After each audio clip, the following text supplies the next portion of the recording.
எல்லாருக்கும் வணக்கங்க. இன்னைக்கு ஏக குக்கிங்கில் நம்ம என்ன சமையல் பார்க்க போகிறோன்னா சிக்கன் சிந்தாமணி தான் செய்ய போகிறோங்க. வாங்க அதை எப்படி செய்யலான்றதை பார்க்கலாம்.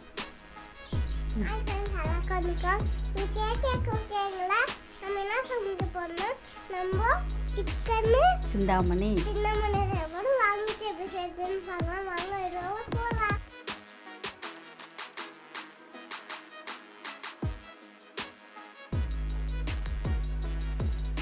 இப்போ சிக்கன் சேர்த்து ஒரு பேன் வச்சுக்கலாங்க.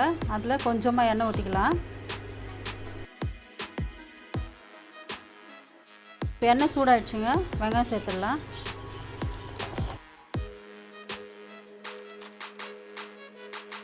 நம்ம காஞ்ச மிளகாய் எடுத்து வச்சுருக்கோங்க. நான் 1.5 கிலோ சிக்கன் எடுத்துருக்குறேன். அதுக்கு ஒரு 25 மிளகாய் எடுத்து வச்சுருக்கேங்க.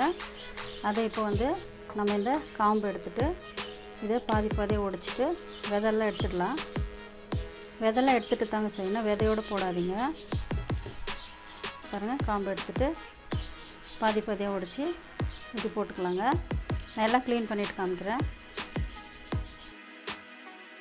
இப்போ வெங்காயம் போட்டு ஒரு நிமிஷம் ஆனதுக்கப்புறம் காஞ்ச மிளகா போட்டுக்கலாங்க. பாருங்கள், நான் இவ்வளோ காஞ்ச மிளகா எடுத்து வச்சுருக்கேன். விதெல்லாம் எடுத்து வச்சுருக்கேங்க. இதையும் சேர்த்துடலாம். வெங்காயம் மிளகாவும் நல்லா வதங்கணுங்க. இது கூடவே கொஞ்சம் கருவேப்பிலை சேர்த்துடலாம். இதெல்லாம் சேர்ந்து ஒரு பாதியாக வதங்கிட்டோங்க. ரோஸ்ட் ஆகட்டும். நல்லா வதங்கிட்டோங்க. அதுக்குள்ளே நம்ம பூண்டு இடிச்சிக்கலாம். பாருங்கள், நான் தோல் உரிக்காமல் வச்சுருக்கேன். உரலை போட்டு நம்ம கொஞ்சம் இடிச்சிக்கலாம். பாருங்கள், பூண்டு இடிச்சாச்சு. இந்த அளவுக்கு இடிச்சிக்கினா போதுங்க. இப்போ இதையும் வெங்காயத்தோடு சேர்த்துடலாம். இடித்து பூண்டு சேர்த்ததுக்கப்புறம் இந்த நல்லா மிக்ஸ் பண்ணி விட்டுக்கலாங்க. இந்த சிக்கன் செய்கிறதுக்கு இஞ்சி பூண்டு ஒன்றா தேவைப்படாதுங்க. இஞ்சி பூண்டு பேஸ்ட் போட தேவையில்லை. பூண்டு மட்டும் போட்டால் போதும்.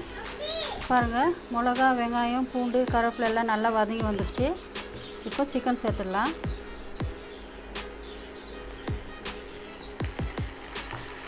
சிக்கன் சேர்த்து நல்லா மிக்ஸ் பண்ணி விடலாங்க.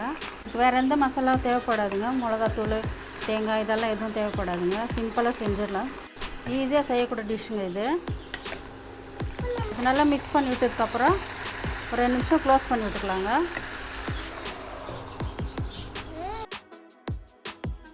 இப்போ சிக்கனில் இருக்கிற தண்ணியெல்லாம் கொஞ்சம் ட்ரையாக இருக்கும். இதில் நல்லா மிக்ஸ் பண்ணி விட்டுக்கலாம்.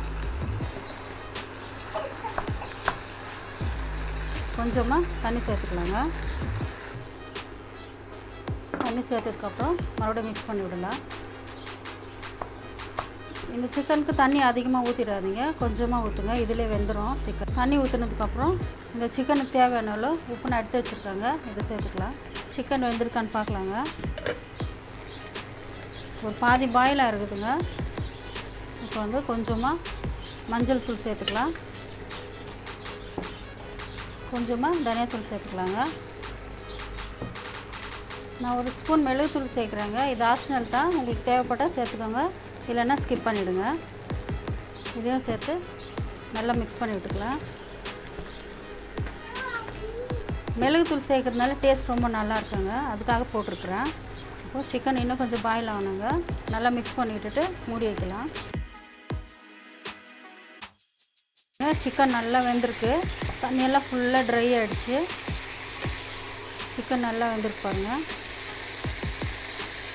பாருங்கள், பீஸாக போகுது. நல்லா பாயில் ஆகிருக்குதுங்க சிக்கன்.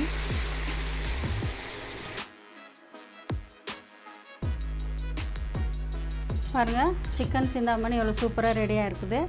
நீங்களும் செஞ்சு சாப்பிட்டு பாருங்கள். உங்கள் குழந்தைக்கு கொடுங்க, நீங்களும் சாப்பிடுங்க. டேஸ்ட்டு ஃப்ளேவரும் ரொம்ப நல்லா இருக்குங்க. மிளகுத்தூள் போட்டிருக்கேன். உங்களுக்கு விருப்பப்பட்டால் நீங்கள் சேர்த்துக்கு எல்லாம் வேண்டாங்க. இந்த வீடியோ பிடிச்சிருந்தா லைக் பண்ணுங்கள், ஷேர் பண்ணுங்கள், கமெண்ட் பண்ணுங்கள். மறக்காமல் சப்ஸ்கிரைப் பண்ணிவிடுங்க.